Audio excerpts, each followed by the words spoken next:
G'day guys and welcome to another Project Resto. I'm Chris and these are hopefully going to be the last parts of the project that need to be painted.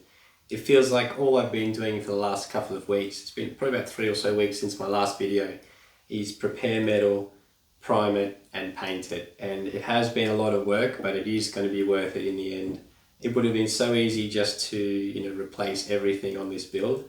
And although a lot of the components are being replaced and some of those critical components needed to be, things like the motor, it would have been so easy just to put a new one on. But the whole idea of the project was to restore it back to, or as close to original condition as possible. And that's what we're going to continue doing. So look, down the track, it might be the best option if this unit causes any issues to replace it, but we'll cross that bridge when we get there. So today, we are going to prepare the last lots here for paint. We've got the engine casting here.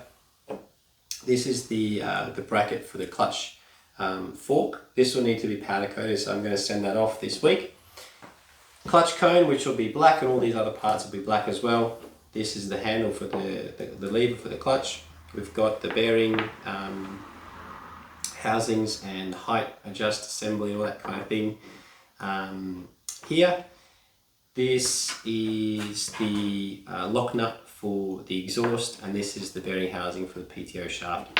So these will all be black, just like this. This is the original carburetor from the motor, and after a restoration this has come up absolutely stunning. So this is the gloss it's going to be, and we'll get that matched up in no time at all. So we're going to mask a few things off it and get that ready for priming today. I do want to show you though a new bit of kit in the workshop, and I'm super excited to have this here. So let's have a look. Here they are. So sandblasting cabinet and air compressor. This is a ToolPRO Sandblasting Cabinet. I picked this up at my local Super Cheap, and I'm not sponsored by any of these brands, so I do keep that in mind. This is my honest opinion of these tools and these bits of machinery here. So this was the display model.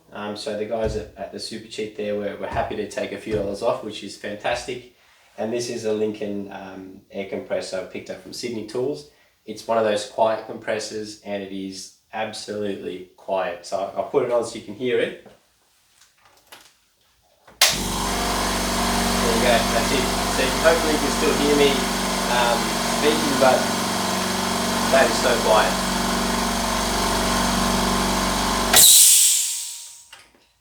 So it is a 50-litre tank, and it does keep up with sandblasting, but you do need to bear in mind that it is going to run down pretty quick.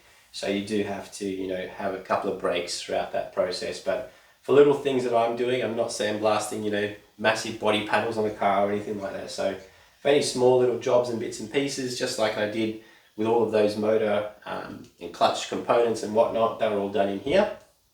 And I'll post up a video on my Instagram so you can see how it really does work. There are a few modifications that I would recommend doing, and Rusty Inspirations does an awesome video on his cabinet and the modifications he made to it. So I would recommend doing them, and I am going to do them to this. Once this small project's done, I've got enough to do at the moment, but for now, an improved light, so this folds down. It's an LED light. It just makes seeing whatever you're doing inside a whole lot easier, because the light that comes with the cabinet is rubbish. This is a very crude and rudimentary dust extraction system, which I hook up to my shop vac underneath there. I am going to plumb this properly, but I needed to get a couple of things done, so it'll do for now. But it is a great unit. I really would recommend having a look at Rusty Inspirations' video on the modifications he did, because it's going to make your life a whole lot easier if you go down the route of getting your own sandblasting unit like this. The compressor is fantastic.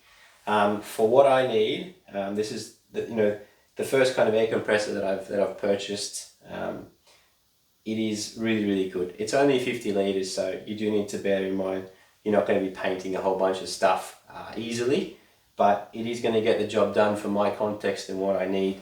And like I said, I'm not sponsored by Super Cheap or ToolPRO or Sydney Tools or Lincoln. These are two great bits of equipment that, you know, for around $700 or just under, are going to save you a whole bunch of time and a whole bunch of money in the long run, particularly if you're doing any kind of metal restoration like me. So let's get into the project today.